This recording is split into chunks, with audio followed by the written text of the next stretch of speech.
How hard do you find it is to balance something that's meant to be like both couch co-op chaos and serious competition? My background in gaming is competition gaming, so I've had a TF2 clan, and when I used to play, it was like a full-time job almost. So competition games, like I know what that means to make a competition game. There are specific things you want to be able to do, and one of them is modifiers in the game, which allows people to modify the game. So there's a vanilla portion of the game and then a modifier. So within the modifiers, you could start rich, or you could, so there's a whole heap of them. And we have another whole page of where we can fill. So we can fill anyone who comes up with ideas, we can add them to these modifiers.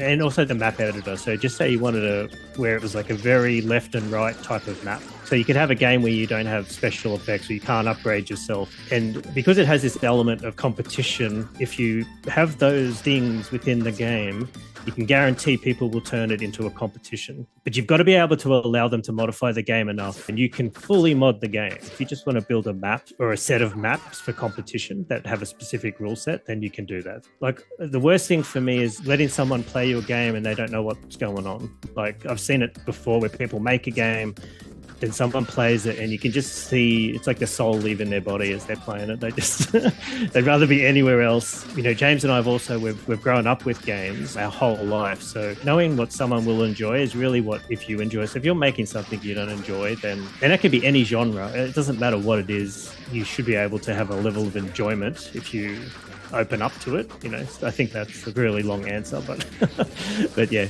It's a good answer. And the good thing about Games of Asia is it does feel really easy to just pick up and play.